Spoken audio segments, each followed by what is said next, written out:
過往拍過好多 video 咧，係講關於整sourdough麵包嘅，都有好多朋友有好多嘅唔同嘅問題。其中一個經常都有朋友問嘅問題咧，就係落 starter 落幾多，落多咗又會點，落少咗又會點。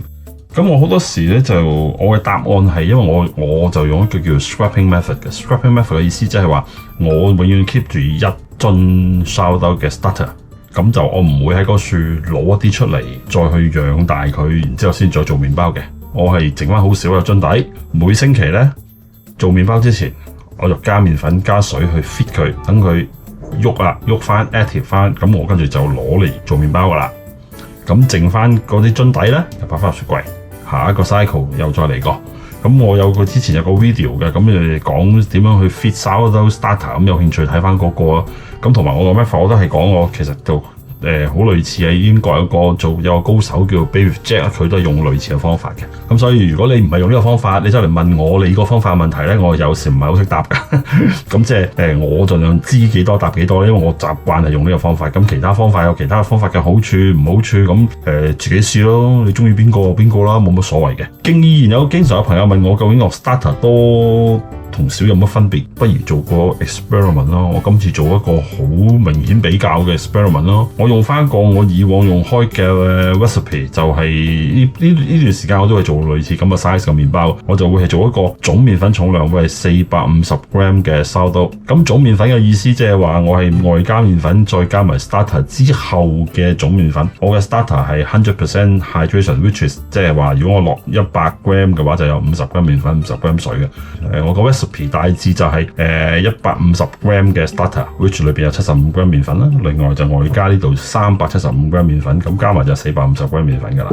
咁呢個我正常嘅 recipe。咁另外一個咧，我就會 double 咗我 starter， 即係我將會落300 gram 嘅 starter。咁但係我仍然都要 achieve 一個450 gram 總麵粉嘅話咧，咁我就會調低我嘅麵粉，我只係用300 gram 麵粉啫。至於水分方面咧，因為我諗住今日做75% hydration，因為呢隻麵粉我覺得75% OK， 仲要用75% hydration 啦。咁75% hydration 按一個350 gram 麵粉嘅麵包咧，即係話係337.5即係338 gram 水啦。呢個我將會用一個150 gram 嘅 starter， 裏邊有75 gram 嘅水啊嘛。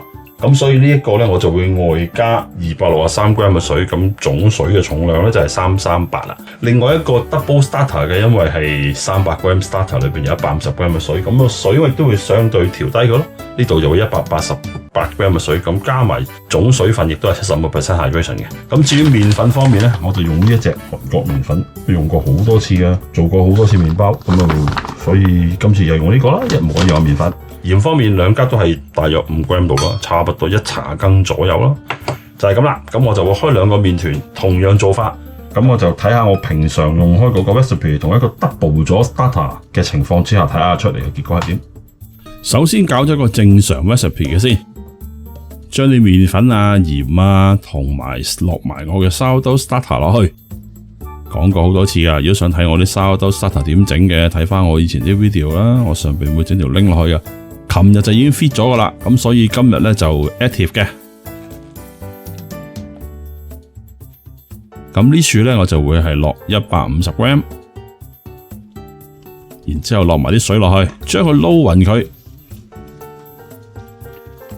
最主要係令到所有麵粉都係同啲水 mix 埋一齊嘅啫。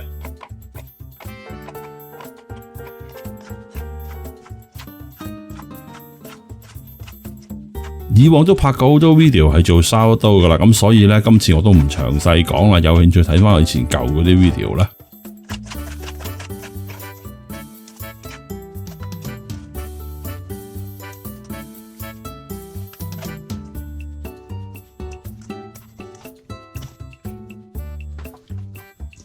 麵團搞掂，搞另外一個用 double starter 嘅。咁今次呢一個咧 starter 就落多啲啦，落夠300 gram。咁300 gram starter 即係裏邊咧就 contain 咗150 gram 麵粉、150 gram 水啦。嗱，呢啲就係個底嗰啲嚟㗎，剩翻嘅咁啊擺落雪櫃啦，留翻下個禮拜用。加埋啲水落去，又係撈勻佢。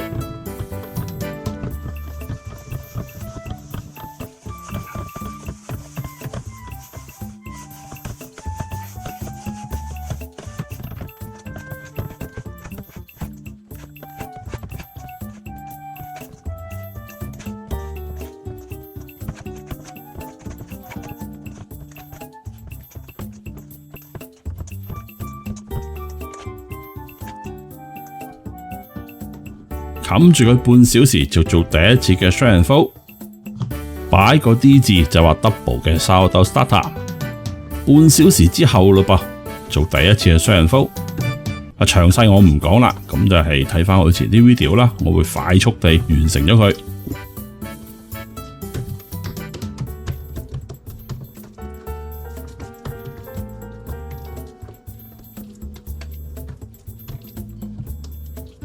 呢一個呢就係用正常嘅 starter 嘅份量嘅，咁所以都係正常啦。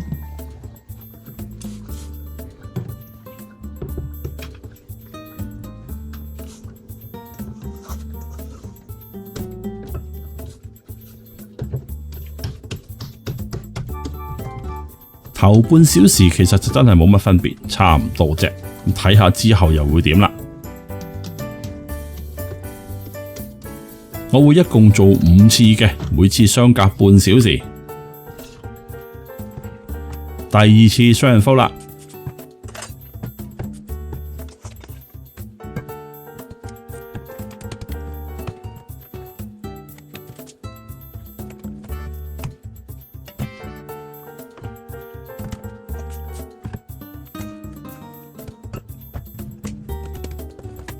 高速完成。仍然感覺唔到有咩唔同。第三次，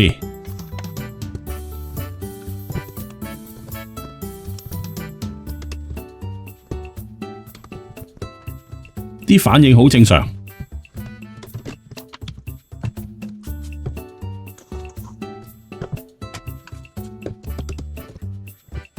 做到第三次，即係室溫之下已經過半小時啦。而家開始有少少分別喎，覺得佢比較濕啲、黏啲、鬆啲。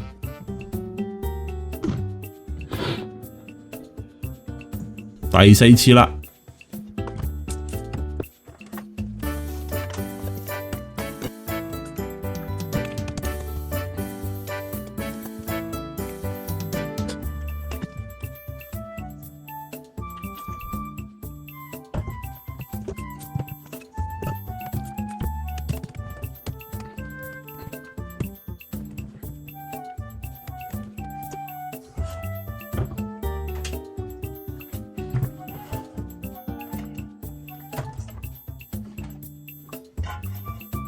感覺上呢，就第四次之後呢，呢個好似真係發得比較大少少。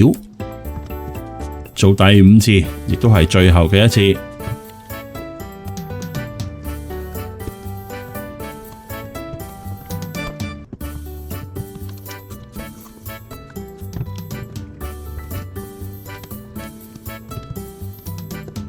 確係黏手少少，係濕啲嘅。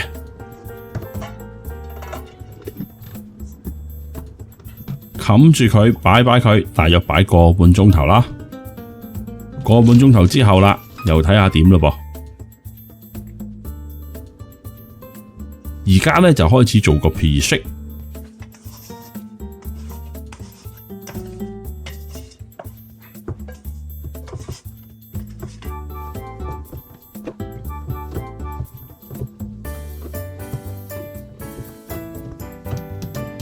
手感好正常，完全係我一向做開啲sourdough嘅感覺。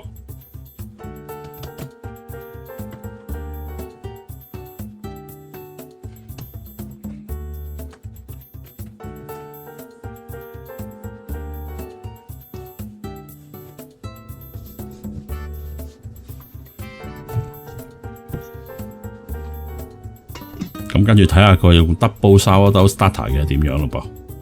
我只係擔心呢個會唔會 overproof 啫，但係暫時睇落又唔係好覺。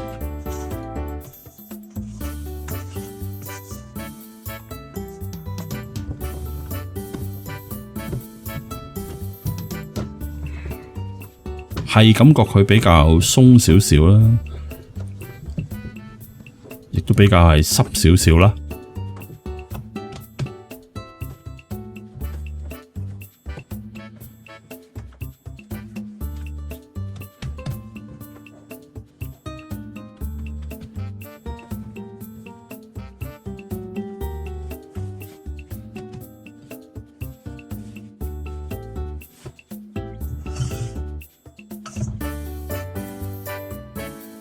preset 就搞掂啦，咁跟住就會擺翻1個鐘頭。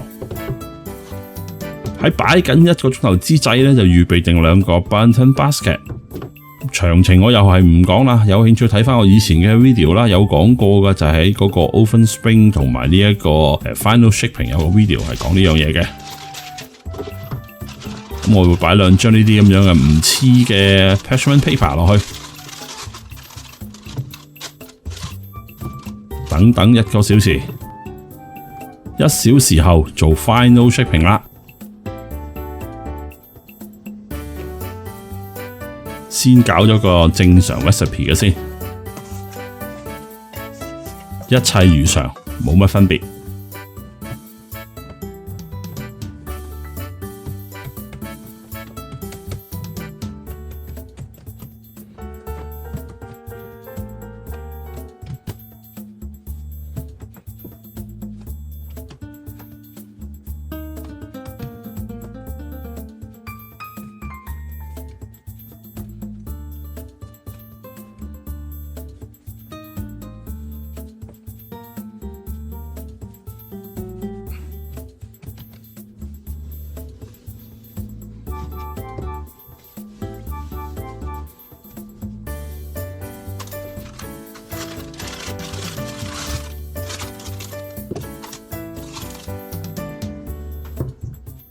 睇睇呢個用 double starter 嘅係點樣咯。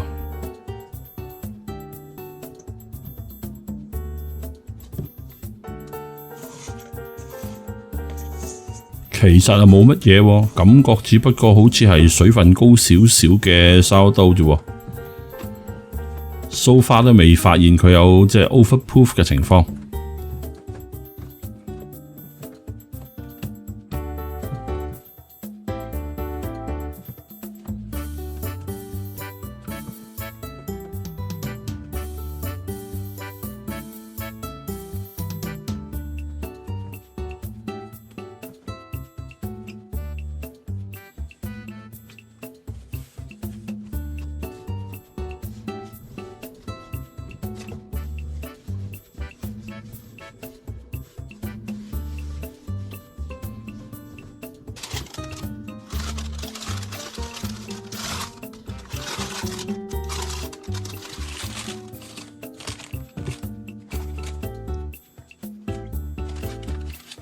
真係感覺上真係唔係好大分別啫。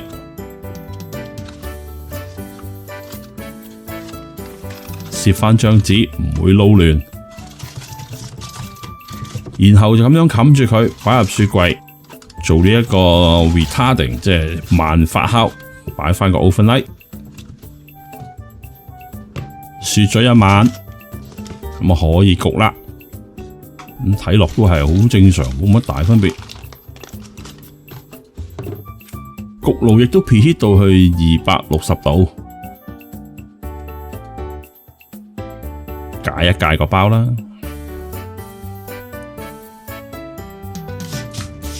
噴啲水，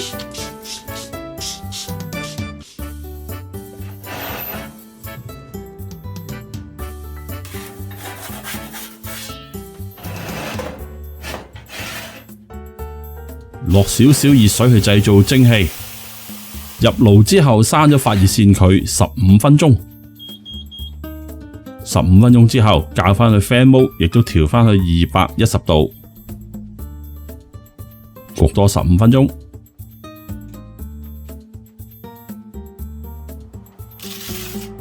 15分鐘之後轉一轉身，再焗多15分鐘。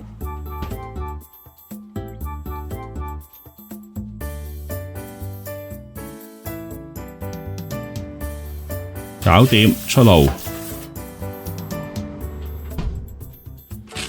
正常啦。呢個又唔係話特別靚，因為我有少少嘢做錯咗。咁錯咗冇辦法嘅，就唯有另一個都係用錯嘅方法。如果唔係就冇得比較噶嘛。稍後解釋做錯乜。咁感覺呢個包真係冇乜感覺佢有 overproof 喎。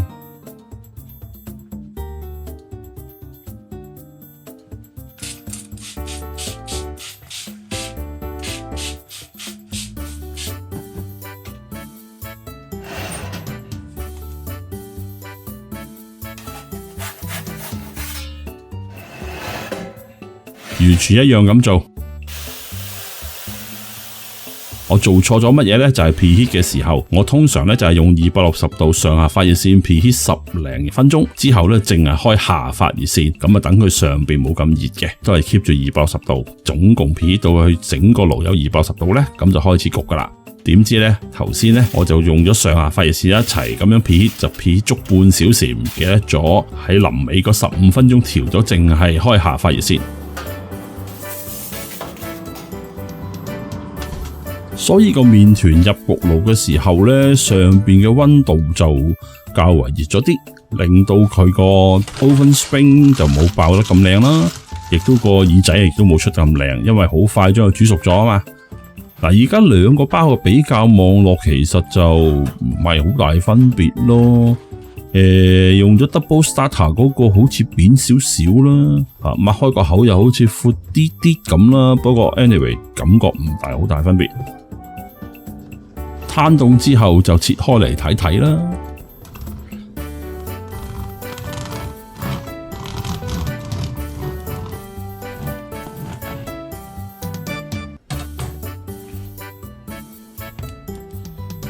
靚仔，都係好正常嘅，正常水準啦。睇睇呢一個用咗1倍 starter 嘅又點樣啦？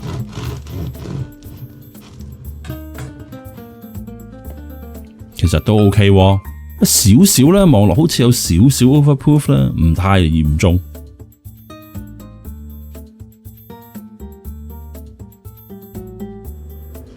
佢又比較即係冇咁好力啦，所以就向兩邊伸展得多啲，咁睇落係有少少 overproof 嘅。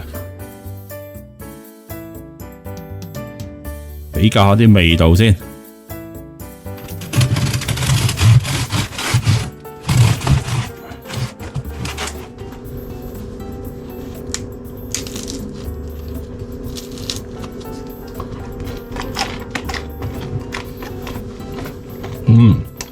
正常味道 ，OK， 好味。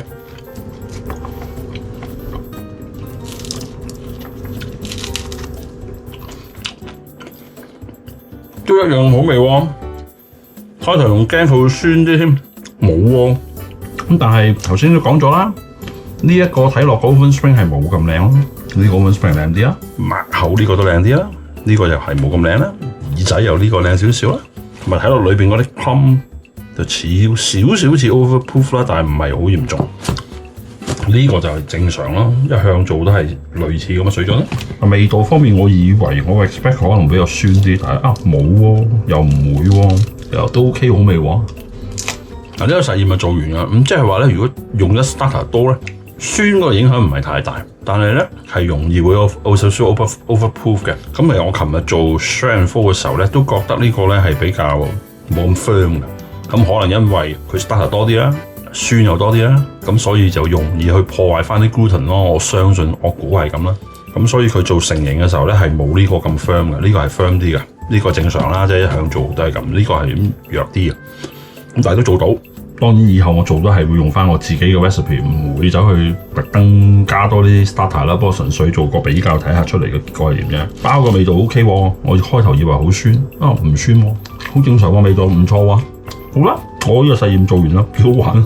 好，下次我諗到有啲咩新嘢再試。